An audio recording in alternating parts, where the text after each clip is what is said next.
Hey, NIO fam, we're going to come back to this in just a minute, this Firefly, and we're going to talk about the battery swap station and what might be going on. But first off, this came out today. For those who weren't aware, I was looking for it, and they published it April 8th, it looks like. And so I saw it this morning, which is April 9th. It's about 6 p.m. Central Standard Time as I'm recording this. This is the annual report filing from NIO. And I'm going to point out just a couple of things. I know there has been some maybe misinformation, maybe misunderstanding of certain things going on with, let's say, between NIO and CATL, or what NIO may or may not be interested in selling or allowing other partners to get involved in with more of a position. But this is the entity breakdown from NIO.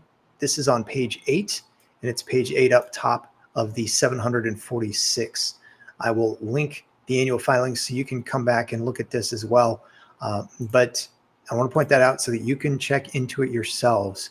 And then here, this is from page 22, and this is the first time within the annual filing that they talk about the battery asset company. Now, there are different names here associated with the Wuhan Weining Battery Asset Company, or the Battery Asset Company is what they reference this as. And down here you see this was originally a partnership of 4, including CATL and NIO, and that was back in 2020. At this time, as of this date, or as of the date rather of this annual report, we, talking about NIO, beneficially own approximately 19.4% of the equity interests in the battery asset company. And they also talk about how they introduced battery as a service and then how those two operate together. So there's a little bit about that. Also, I'm going to jump ahead and just share this for those who are curious. Maybe you want to just get right to it on your own. Page 68, again, that's at the top of 746, and you've got NIO highlighting and talking about short selling, and they even reference back in June of 2022, Grizzly Research issuing a short seller report and that kind of thing. So if you're not aware of these things now, you can at least check them out on your own. But now let's go over and talk a little bit about CATL. This is from the CATL site. Now, I just talked about how NIO and CATL have been partners since 2020. So it is not a new or shocking development when I see them doing more things together. I believe they put this out March 18th, but they cite March 17th right here, this year of 2025.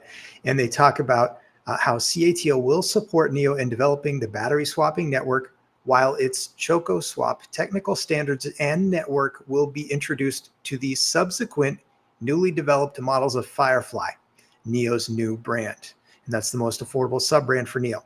The networks of both parties will operate in parallel, offering EV users a more seamless and efficient swapping experience, thus making BEV, or battery electric vehicle travel, more convenient. This is just another step forward in the direction of NIO as the pioneer and the leader within the battery or power swapping space, now having more folks like CATL, who has been involved with NIO for years, even more vested, more interested. So just wanted to share that. Also, this is from William Lee in a Q&A. There are 2 things I'm going to point out. The first is relative to NIO and CATL. This is William Lee in response to the question or idea about CATL and NIO working together. He said, what is the significance of the cooperation between NIO and CATL? It means that battery swapping has become a mainstream energy replenishment mode. CATL invests in battery swapping, and we also invest in battery swapping. Few Chinese companies are willing to do this kind of cooperation. CATL has invested in chocolate battery swapping for several years. Now, both sides have decided to work together. CATL and NIO have 2 networks running in parallel, serving users in different market segments.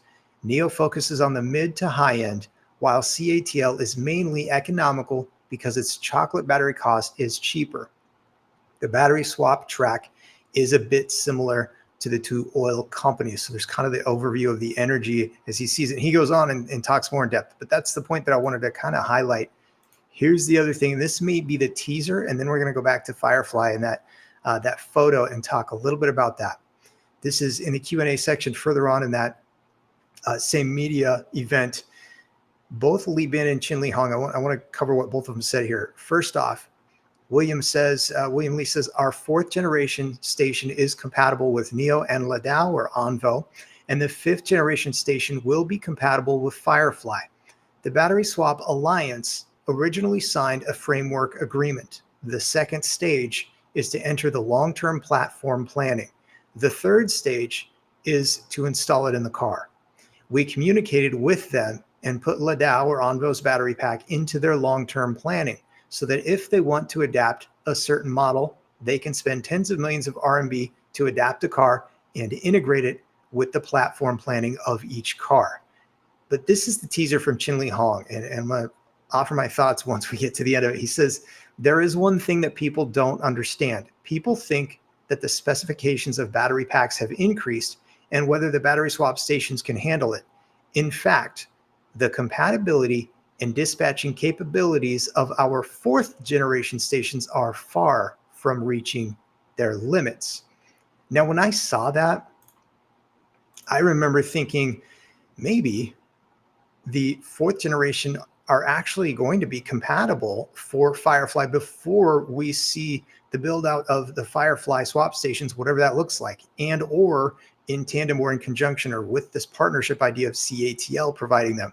And kind of interesting to note here is that looks like an Onvo over there. I'm just curious, obviously there's NIO service people working here, but I'm just curious what your thoughts are on any of this. I had talked about where in previous videos, I thought there were several different directions and ways that NIO could go with this, but also of note, NIO and William Li, they talked about how, or he talked about rather, how they have the partners now at a point and the way that they're able to do things with the power swap station, build out the infrastructure costs to NIO are much, much less than what they were. And so this is, again, NIO and William Li, I think exercising learning agility is like what I like to call it.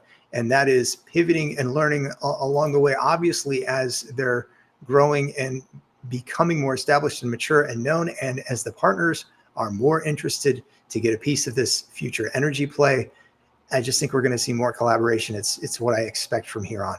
But I am curious what others are thinking about Firefly, and we should get announcements from NIO, but nothing officially on that yet.